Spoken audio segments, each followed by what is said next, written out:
우리 오늘 함께 하실 말씀은 우리 마태복음 9장 9절로부터 17절까지 말씀입니다. 우리 한 절씩 교독하도록 하겠습니다. 예수께서 거기서 떠나 지나가시다가 마테라 하는 사람이 세관에 앉은 것을 보시고 이르시되 나를 조치라 하시니 일어나 조치니라. 예수께서 마태의 집에서 앉아 음식을 잡수실 때에 많은 세리들과 죄인들이 와서 예수와 그 제자들과 함께 앉았더니 바리새인들이 보고 그 제자들에게 이르되 어찌하여 너희 선생은 세리와 죄인들과 함께 잡수시느냐. 예수께서 들으시고 이르시되 건강한 자에게는 의원이 쓸데없고 병든 자에게라야 쓸데있느니라. 너희는 가서 내가 긍휼을 원하고 제사를 원치 아니하노라 하신 뜻이 무엇인지 배우라. 내가 의인을 부르러 온 것이 아니요 죄인을 부르러 왔노라 하시니라. 그때 요한의 제자들이 예수께 나와 가로되 우리와 바리새인들은 금식하는데 어찌하여 당신의 제자들은 금식하지 아니하나이까? 예수께서 저희에게 이르시되 혼인집 손님들이 신랑과 함께 있을 동안에 슬퍼할 수 있느뇨. 그러나 신랑을 빼앗길 날이 이르니 그때에는 금식할 것이니라.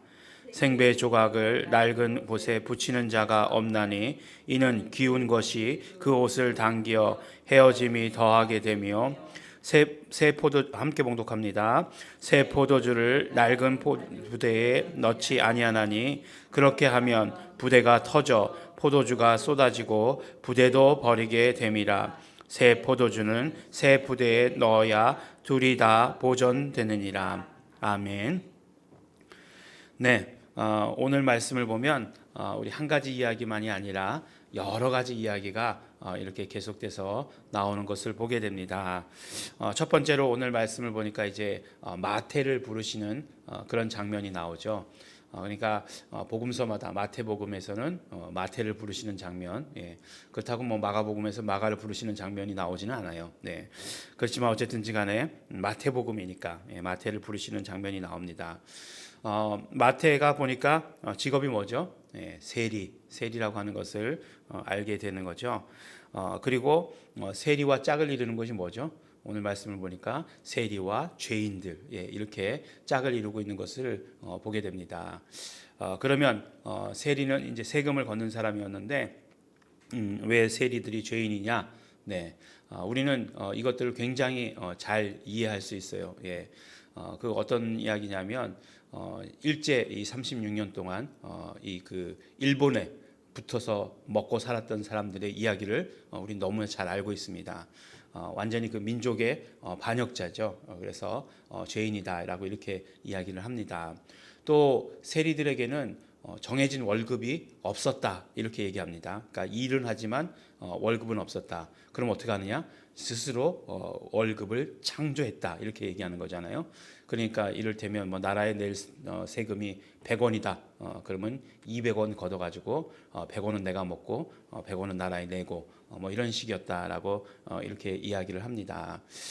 그러니까 뭐 어떤 면으로 이야기하면 우리 친일파 개념 그런 거 생각하면 되고 또 거기에 빌붙어 가지고 잘 살았던 사람들 이렇게 생각하면 쉽다라고 이렇게 생각할 수 있겠죠. 예수님께서 오셔가지고 왜 하필 그런 사람들을 제자로 뽑으셨을까 이런 생각도 들죠. 좀 그냥 제대로 된 사람들 그런 사람들 뽑았으면 좋았을 텐데 라는 생각이 듭니다. 근데 예수님께서는 귀도 밝으세요. 보니까 뭐라고 이렇게 이제 바리새인들이 제자들에게 얘기하잖아요. 어떻게 해서 너희 선생은 세리와 죄인들과 함께 잡수시느냐라고 이렇게 얘기하니까 예수께서 들으시고 아주 소모주 귀를 가지고 있습니다. 근데 요새는 소모주 귀 이렇게 얘기하면 아무도 못 알아듣더라고요. 이걸 알아듣는 사람의 세대는 딱 저기 정해져 있는 거죠. 뭐라고 말씀하시냐면 건강한 자에게는 의원이 쓸데없고 병든 자에게라야 쓸데있느니라 라고 이렇게 말씀하고 계시죠.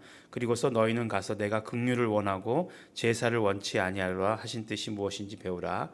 구약의 말씀을 인용하시고 그 다음에 내가 의인을 부르러 온 것이 아니요 죄인을 부르러 왔노라 라고 이렇게 말씀을 해주십니다. 이 말씀의 뜻이 무엇인지를 우리가 정확하게 알아야 하는 것이죠. 우리가 하나님께 나온다, 하나님을 믿는다라고 이렇게 얘기하는데 하나님은 절대로 죄인을 만나 주시는 분이 아니십니다. 하나님은 죄인을 만나 주시지 않으세요. 하나님은 의인만을 만나 주십니다. 그런데 예수님께서는 죄인을 부르러 오셨다라고 이렇게 말씀을 하시는 것이에요. 그러니까 우리가 정말 예수 그리스도의 그 피의 공로를 힘입지 않고는 하나님께 나아갈 수 없다라고 하는 것을 말씀해 주시는 것이에요. 그래서 예수님은 죄인을 부르러 오셨기 때문에 죄인들이 회개하고 예수님께 나오면 의롭다고 인정받는 사람이 되는 것이에요. 결국 무엇이냐면 요한복음에서 말씀하시는 것처럼 예수 그리스도 안에, 예수가 우리 안에 라고 하는 그런 온전한 것들이 이루어지면 바로 우리가 그 안에 있기 때문에 하나님은 우리를 만나 주신다라고 하는 거예요. 하나님께서 우리를 만나 주시는 것은 우리가 예수 그리스도 안에 있을 때, 우리가 예수 그리스도의 그런 모든 십자가의 공로, 예수님의 공로, 이 모든 것들을 힘입어서 우리가 의롭다고 인정받는 사람이 되었을 때 하나님은 우리를 만나 주신다라고 이렇게 말씀하는 것을 우리는 알게 됩니다. 참 잘 생각해 봐야 될 문제인 것이 스스로 의인이라고 생각해서 하나님을 만날 수 있다, 하나님께 나아갈 수 있다라고 하는 그런 어떤 착각 속에서 벗어나라라고 이렇게 말씀하시는 것이죠. 저 절대로 하나님은 의인만을 만나 주시지 죄인을 만나 주시지 않는다. 너희들이 죄인인 것을 깨달아라. 죄인인 것을 깨달으면 나에게로 나가와야 한다. 오직 예수 그리스도의 보혈의 공로 외에는, 예수 그리스도께서 하신 그런 모든 일들, 그 공로 외에는 하나님께로 나아갈 수 있는 자가 없다. 그것을 힘입지 않고는 없다라고 이렇게 이야기하시는 것입니다. 그 다음에 이제 보면은 이제 금식에 대한 이야기가 나오죠. 금식에 대한 이야기가 나오고 이제 비유가 나옵니다. 생배 조각을 낡은 옷에 붙이는 자가 없다라고 이렇게 얘기하고, 그 다음에 새 포도주는 새 부대에 넣어야 된다라고 하는 이 두 비유가 나옵니다.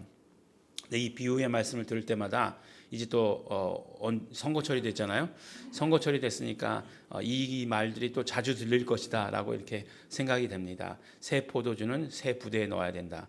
아니 예수님께서 하신 말씀이 이 격이 떨어져도 그 유분수지 정치판에다가 그걸 갖다가 들이대고 있는 사람들, 말씀 막 그냥 성경 말씀 가지고 인용하는 사람들 보면 막 화가 나기도 하고 그렇습니다. 그런데 예수님께서 이 두 비유의 말씀을 이야기하신 것은 어떤 의미냐면 바로 율법과 복음이 어떤 관계인가 하는 것을 말씀해 주시고 계시는 것이에요. 그러니까 무슨 말씀이냐면 결국 생배 조각을 낡은 옷에 붙이는 자가 없다. 그러면 이제 생배 조각이 줄어드는 그런 그것이 다르잖아요. 줄어들었다 늘어났다 하는 것이. 그러면 이제 낡은 배 조각마저 다 이렇게 찢어버리게 된다. 이렇게 말씀하고 있는 것이죠. 예수님 아시기도 정말 잘하셨어요. 예, 바로 그냥 그 지금까지 있던 율법 가운데 복음을 담을 수 없다라고 하시는 그 말씀이죠.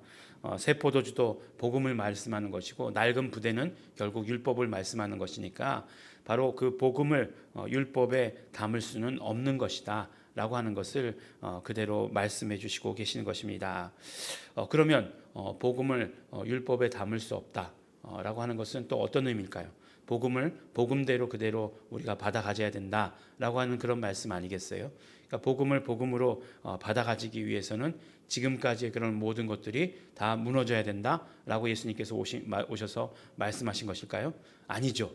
또 그렇게 말씀하시진 않았어요. 뭐라고 말씀하십니까? 율법을 완전케 하러 오셨다라고 우리 산상수훈의 말씀 가운데서 우리에게 가르쳐 주시지 않습니까? 그러니까 그 온전한 완전한 그런 강화된 그런 어떤 복음, 그러니까 율법보다 훨씬 더 강화된 그런 복음으로 바로 우리의 복음을 담아야 된다라고 이렇게 이야기해 주십니다. 결국 그것이 무엇인가? 결국 강화되었다라고 하는 것, 완전하게 되었다라고 하는 것은 우리가 산상수훈의 말씀 가운데서도 우리가 보았듯이 용서죠, 용서. 그 모든 율법 가운데 용서를 더하심으로 말미암아 완전케 하신 것이죠. 그러니까 우리가 그 잘 생각해야 될 게 새 포도주는 새 부대에 이렇게 이야기하니까 완전히 예수님께서는 개혁주의자다 이렇게 말씀하시죠. 물론 개혁이죠. 개혁은 개혁이죠. 그 용서를 더한다라고 하는 것 자체가 그렇게 쉬운 일은 아니죠. 완전히 변화해야 되는 것이죠. 그렇지만 그 완전 개함이라고 하는 것이 지금까지의 모든 질서를 다 뒤집어 엎는 혁명과 같은 혁명과 같은 것이죠. 물론 혁명과 같은 것이지만 그것이 아니라 율법을 완전케 하신다라고 하시는 그 예수님의 말씀을 통해서 바로 어떤 것인 것을 우리는 알 수 있게 되는 거죠. 참 멋진 그런 어떤 비유입니다. 새 포도주는 새 부대에 담아야 하느니라. 결국은 예수님께서 오셔서 예수님의 그런 어떤 공로로 힘입지 않고는 하나님 나라에 갈 수 없다라고 하는 것을 이제 율법과 복음의 관계 여러 가지 비유를 통해서 또 예수님께서는 의인을 찾으러 온 것이 아니고 죄인을 찾으러 왔다라고 하시는 이 말씀을 통해서 우리에게 들려주시고 계시는 것을 알게 됩니다. 그러므로 중요한 것은 그러니까 예수 그리스도께 나오는 자가 되어야 되는 거잖아요. 예수 그리스도가 필요한 자가 되어야 되는 것이에요. 근데 너무나 어떤 면으로 이야기하면 세리와 죄인들은 스스로 죄를 잘 깨달을 수 있는 사람이었다는 것이죠. 그러니까 오히려 복되도다라고 말씀하는 거예요. 그렇지만 바리새인들, 서기관들은 자신들이 의롭다라고 생각했기 때문에 의로운 사람은 예수님이 필요가 없는 거예요. 예. 그러니까 오히려 우리가 우리의 죄를 깨달을 수 있다라고 하는 것이 얼마나 감사고 얼마나 복인가 하는 것은 우리가 정말 예수 그리스도가 필요한 자다라고 하는 것을 고백하고 예수님께 나올 수 있는 자가 됐다라고 하는 것이에요. 그러니까 우리가 날마다 죄를 깨닫고 또 그렇기 때문에 나는 오늘도 예수님이 필요한 자입니다 라고 이렇게 고백하는 것, 내가 정말 날마다 연약하기 때문에 날마다 부족한 것이 있기 때문에 예수님을 찾는 자가 될 수 있다라고 하는 것이 우리에게 있어서는 큰 복이다라고 이렇게 오히려 말씀해 주십니다. 그러므로 오늘도 우리가 정말 오히려 죄인이 될 것이냐, 세리와 죄인 편에 쓸 것이냐, 아니면 나는 정말 의인이다라고 해서 의인 편에 쓸 것이냐, 나는 의인이기 때문에 예수님이 필요하지 않다. 그런 위치에 쓸 것이냐 하는 것 우리의 선택이죠. 우리의 선택입니다. 그렇지만 우리가 죄를 깨달을 수만 있다라고 한다면, 우리가 정말 더 죄인인 것을 깨달을 수 있다라고 한다면 나는 예수님이 더 필요한 자가 된다라고 이렇게 이야기해 주시고 계시는 것이죠. 정말 오늘 우리 하루의 삶 가운데서 나는 오늘도 예수님이 필요한 자입니다. 나는 오늘도 예수님으로만 살아야 합니다. 나는 오늘도 예수님으로만 하나님을 만날 수 있는 자입니다. 나는 정말로 용서가 필요한 자입니다. 나는 예수 그리스도의 용서를 경험하는 자가 되겠습니다 라고 하는 오늘 결단이 우리의 모든 삶 가운데 이루어지게 되기를 바랍니다.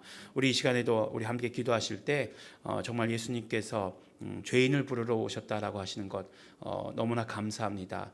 죄인 여기 있습니다 하고 나아가는 자 되겠습니다. 감사합니다. 그러므로 또 예수 피의 공로를 의지하며 살겠습니다. 예수 피의 공로를 의지할 수 있도록 축복하시고 성령님, 우리의 모든 연약한 것들, 죄들, 이 모든 것들이 다 기억나게 하여 주시옵소서. 예수님께 더욱더 나아가기를 원합니다. 우리 감사하시면서, 우리 소원하시면서, 결단하시면서, 또한 예수님의 피를 의지해서 회개하시면서 다같이 통성으로 기도하시겠습니다.